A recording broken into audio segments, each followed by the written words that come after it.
Welcome to Rich Planet TV. I'm Richard D. Hall. Today I'm in London and I've come to talk to an activist and award-winning filmmaker who has been exposing institutional child abuse in a no-nonsense, hard-hitting fashion for the last 5 years. He and his siblings were all victims of abuse. This problem has gained some mainstream coverage in recent months with regards to the Jimmy Savile scandal, and here to talk about this and the whole issue is Bill Maloney. Welcome, Bill. Hello, Rich. Good to be here. All right, then. Bill, I've just sat and watched your most recent film. I first met you in May 2012, where you came to see a talk that I was given in Walton-on-Thames. Yeah. And I've become aware of your films, so I was very interested to do an interview. Now, before we start talking about the films, and then finally we're going to talk about the crux of the matter itself and institutional child abuse, because obviously a very disturbing subject. But I think it's important for people to know your life story first. That's really where I want to start with this. So just tell us where you were born, Bill, how many brothers and sisters you had, and what happened throughout your early childhood.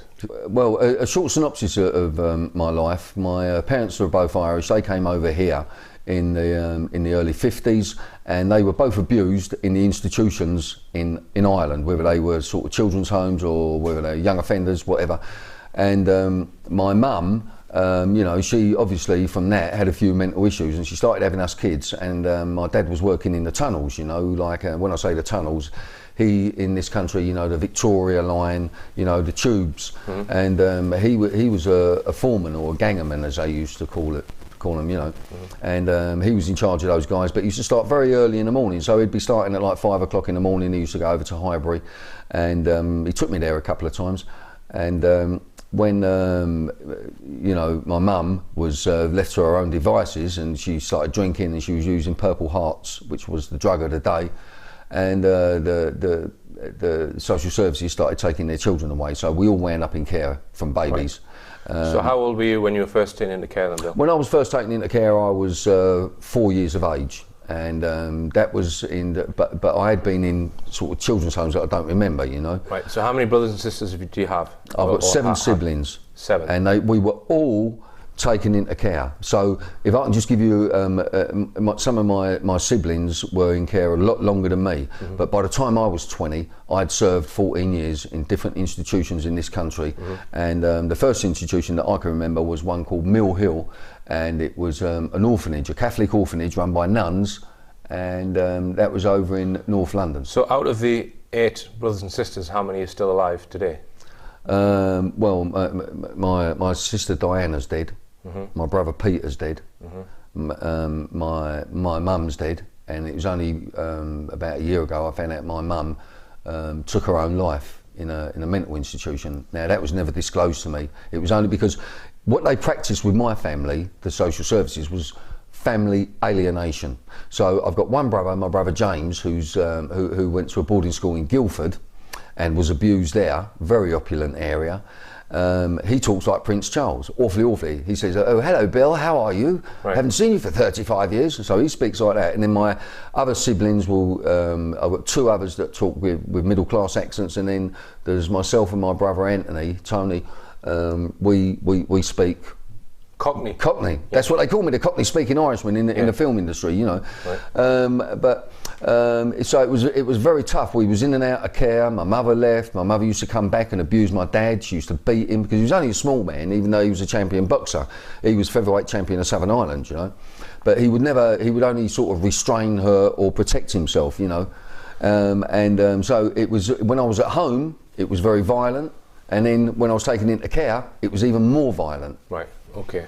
So, and the 2 siblings that have died, that is linked to abuse of some kind. Just tell us. Yeah, well, my brother Peter, firstly, he was 3 years younger than me. I'm 57 now, and so he was 4 years younger than me. Sorry, and he was in and out of different institutions. And then the Pilkington people, the Pilkington Glass people. Yeah. One of the biggest glass company in this country, and one of them, a Lord Pilkington.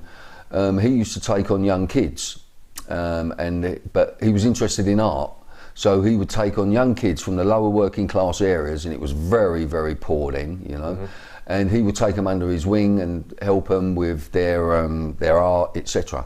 But my brother Peter, even in those days, at the age of 17, was addicted to heroin.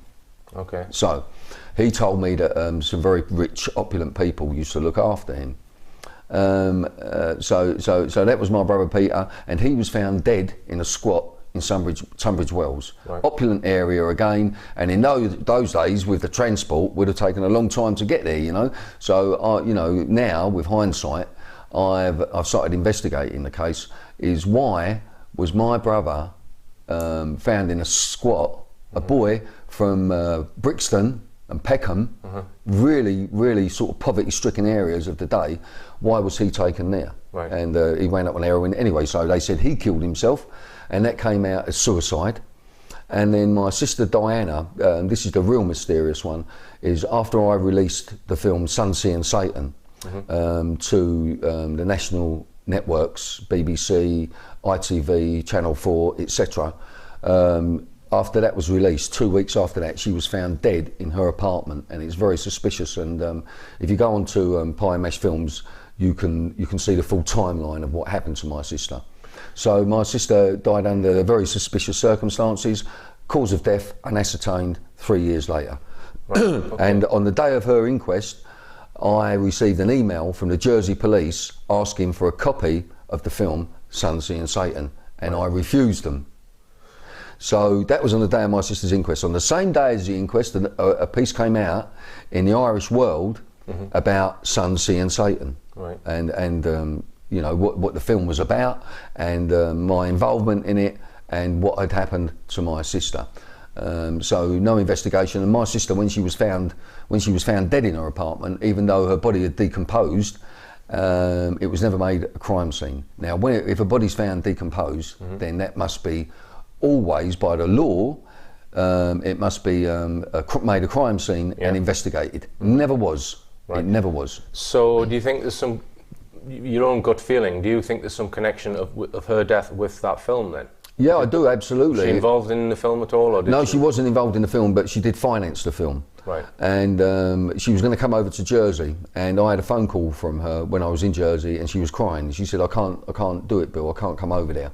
Because she was taken to Jersey from Lambeth, a children's home in Lambeth, on bogus sailing trips. And strangely enough, the first disclosures of child abuse on the island of Jersey came from the Sea Cadets. Right. So she wouldn't come over there, you know. She said, I can't come over there, Billy, you know, I don't want to. And now recently we found a picture of Jimmy Savile, and there's a pyramid of children. Yeah. And he's sitting at the bottom. The young girl, blonde girl at the top of that pyramid, that is my sister Diana. Right. Is that at Haute de la Garenne? Haute de la Garenne, Right, okay. yeah, on the island of Jersey. So Right. my sister was there. Right. Okay. Now, just run through your films in order, Bill. What was the first film that you made? The first film, first of all, I started in the short film industry, and I made short films, you know, and all my short films were sort of like between 15 minutes and half an hour, and they were always they had social implications behind them, so it was social politics that I was interested in. Then, but not specifically child abuse, though. No, I hadn't come forward about my child abuse or my siblings to anyone, even to my wife. You know, I've been married to the same woman for 37 years, and it was only when I started 5 years ago, I left the film industry, because I was asked to be involved in the Football Factory and other Brit flicks, and a script I'd written myself, which was a social drama, by a film company called Vertigo Films. And but I left them because the film industry is very dirty, and it's dirty in more ways than one. And as it's coming out now, you know, we've got a lot of entertainers, because I see the BBC, I see TV as the film industry. I don't just, you know, of the day 35. It's got to be 35mm or 75. So before you got in making the child abuse exposure films, I was a filmmaker, dramatic filmmaker. And how long were you involved in that for? Probably about 4 years I was involved in making dramatic films. Okay, but what about before that then? Because before that, I was a hod carrier for 20 years. So I carried bricks on my shoulder for 20 years. I carried on a building site. On a building site, I worked hard. You know, I carried bricks on my shoulder, and now I'm carrying the kids on my shoulder. You know, if you like. But after that, I started up my own decorating company, and I was doing well, you know.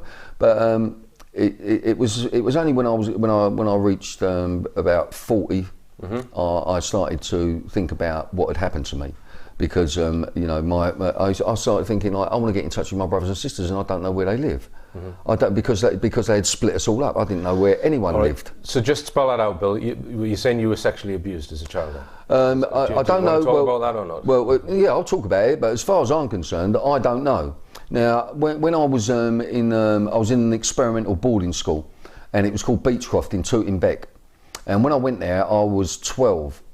And I used to have a recurring dream. It was like I was asleep, but my arse, my anus, I was in pain. Right. And sometimes in the morning, that pain, I could still feel that pain. But it was like there was dreams and I couldn't wake up. Now, the majority of my abuse, I took a lot of beatings, especially in the children's homes, up until I was about 12, until I went to Beechcroft. By sort of female carers, nuns, whatever. The females were very, very spiteful. And then once I started hitting Beechcroft and institutions like Beechcroft and then young offenders institutions, then a lot of my abuse was again beatings in the institutions, and also I was often put into some kind of solitary confinement, and I was put into solitary confinement as a child as well. You know, so whether that was in a cupboard under the stairs in a children's home, or whether it was in a young offenders institution in a cell. So that was my abuse. But you know, drugs were used, and there's a book. It's called Pin Down, and it's written by, you all might like to see it. It's written by a lady called Cooper, and. In that, she's talking about drugs being used on children in children's homes, and that's what triggered it for me. So, you know, so you put two and two together, and you thought that maybe you were drugged and then abused when you were unaware of it. Yeah, because some mornings I'd wake up and I was just so drowsy, and there was problems like that with a lot of kids. But in that the experimental boarding school in Tooting Bec, there was a prolific paedophile. He was to become a prolific paedophile, and even in the newspapers they were calling him public enemy number one. Right. His name was Leslie Bailey. He was a black guy, and Leslie Bailey, he wound up, the main thing that he was arrested for, though there were many terrible things that he'd done to children. There was him and 3 other guys in a caravan, and they raped and attacked, raped and killed, I believe it was a 9-year-old kid, tortured him. So this boarding school that I went to, it was experimental, but we were told we were maladjusted, which were kids from dysfunctional homes, but we had to, were supposedly, we all had high intelligence of some sort. Okay. So, yeah. All right then, Bill. Well, we're going to go for the first break, and after the break we're going to discuss some of Bill's films in more detail.